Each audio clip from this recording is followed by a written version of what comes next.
Hai sobat horor, welcome.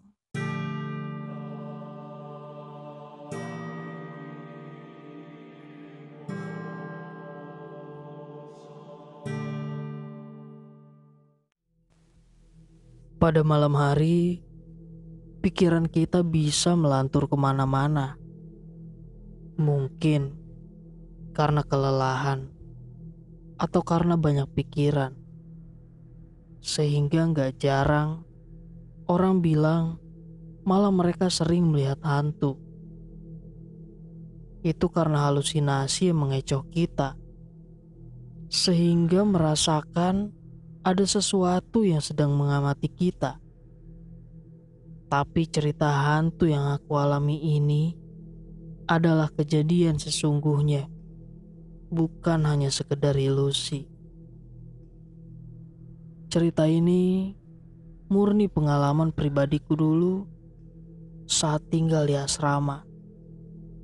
Sepertinya di sekolah maupun asrama selalu ada cerita hantunya, gak terkecuali dengan sekolahku ini. Banyak sekali cerita-cerita hantu yang diturunkan oleh senior-senior kami. Terkadang cerita senior itu terlalu menyeramkan. Aku bahkan gak yakin sebenarnya mereka hanya bergurau atau memang benar ada kejadian tersebut. Tapi yang pasti, cerita yang kualami ini benar-benar nyata di depan mata kepalaku sendiri. Di suatu malam yang tenang, mungkin sekitar pukul 2 pagi, aku terbangun. Saat itu, aku bermaksud ingin buang air kecil. Sekedar info, ranjang di kamar asrama kami adalah ranjang double decker, alias ranjang 2 lantai. Aku tidur di bagian bawah dan temanku di atas. Karena keseringan mendengar cerita hantu dari senior, aku terlalu takut untuk pergi ke toilet sendirian. Jadi aku bermaksud membangunkan temanku yang tidur di atas. Tapi sayangnya, temanku itu gak bergeming sama sekali.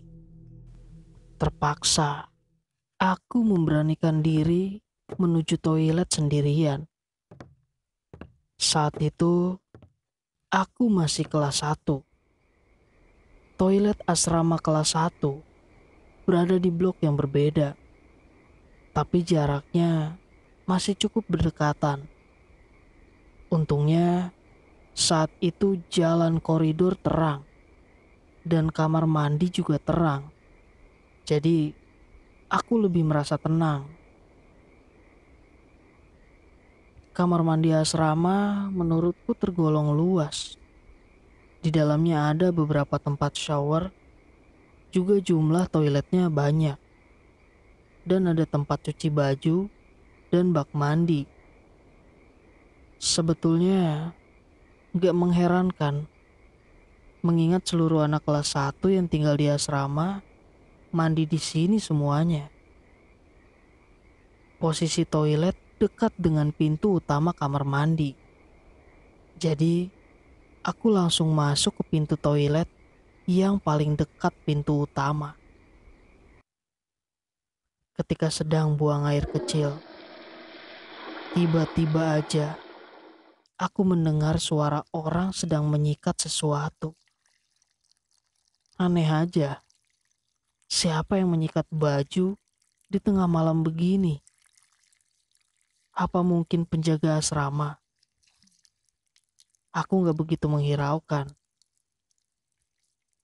Jadi begitu selesai, aku bermaksud langsung kembali ke kamar. Tapi entah kenapa, aku penasaran dengan suara sikat itu. Seolah-olah ada sesuatu yang menarikku untuk datang dan melihat ke sana. Perlahan-lahan, Aku mengintip dari balik dinding dan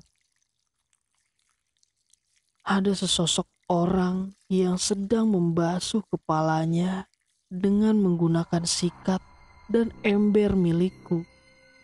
Kepalanya lepas dari badannya dan dipegangi dengan tangannya.